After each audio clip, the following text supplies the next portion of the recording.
आपसे अर्ज़ कर दिया जाए। बाकी मसाइल हल करने वाली ज़ात तो अल्लाह रब्बुल इज़्ज़त की ज़ात है, मसाइल हल भी रब ताला ने ही फरमाने हैं।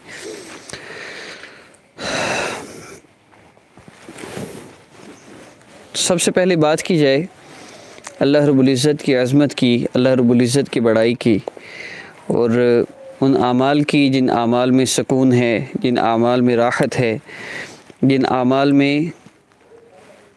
आमाल के करने से अल्लाह रब्बुल इज़्ज़त राज़ी होते हैं।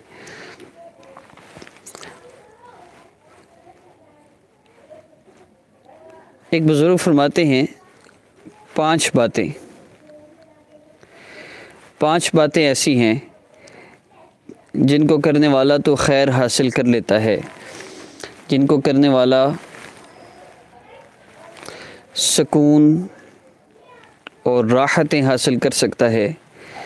इन पांच बातों के अलावा जो भी बात है वो इंसान के लिए वबाल है, इंसान के लिए शर्मिंदगी का बाइस है, अल्लाह रब्बुल इज़्ज़त की नाराज़गी का बाइस है।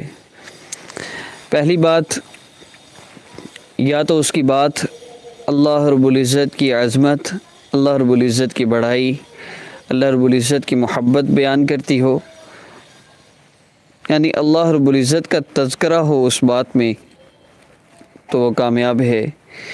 या फिर दूसरी बात, अगर वो बात करता है तो आका पाक सल्लल्लाहु अलैहि वसल्लम की अज़मत, आप सल्लल्लाहु अलैहि वसल्लम की मोहब्बत, आप सल्लल्लाहु अलैहि वसल्लम की इस उम्मत पर शफ़क़त और आप सल्लल्लाहु अलैहि वसल्लम की मुबारक ज़िंदगी के बारे में बात करता है, आप सल्लल्लाहु अलैहि वसल्लम की मुबारक सुन्नतों की बात करता है, तो ये भी कामयाब है।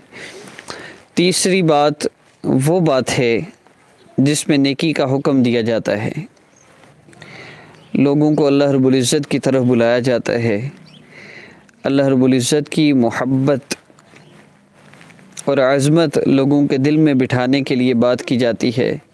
अपने दिल को अल्लाह रब्बुल इज़्ज़त की याद से, अल्लाह रब्बुल इज़्ज़त की मोहब्बत से मुनव्वर करने के लिए बात की जाती है।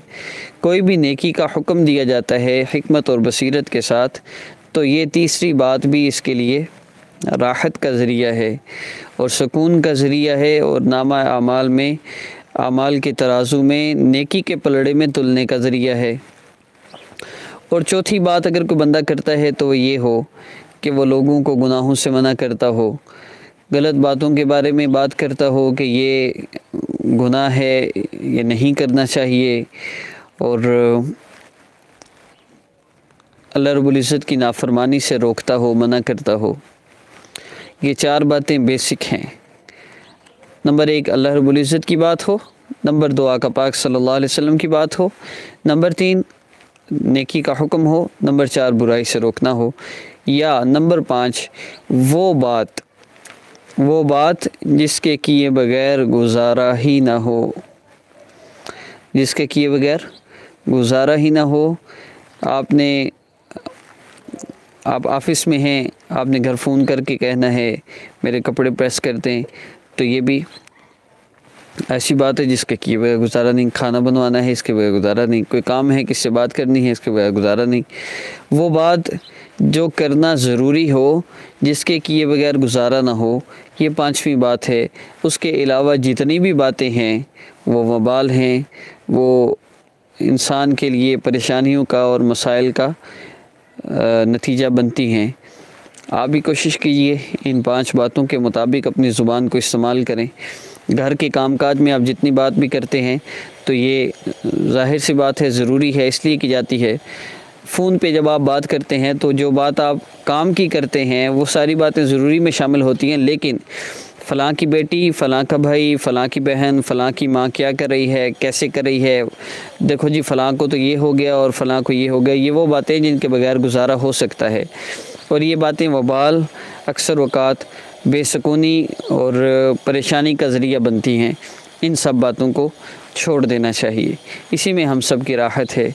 इन पांच बातों के मुताबिक अपनी लाइफ को स्टार्ट कीजिए और देखिए आपको कैसी राहतें मिलती हैं। अक्सर मैं अपनी फैमिली में जब अर्ज़ करता हूँ ये ग़ीबत वगैरह से बचने के लिए, तो कहा जाता है फिर हम बात ही क्या करें। तो इस लाइफ़स्टाइल को चेंज कीजिए, इन 5 बातों के मुताबिक ज़िंदगी गुजारना शुरू कीजिए और फिर देखिए आपकी ज़िंदगी में कैसी राहतें और सुकून आता है।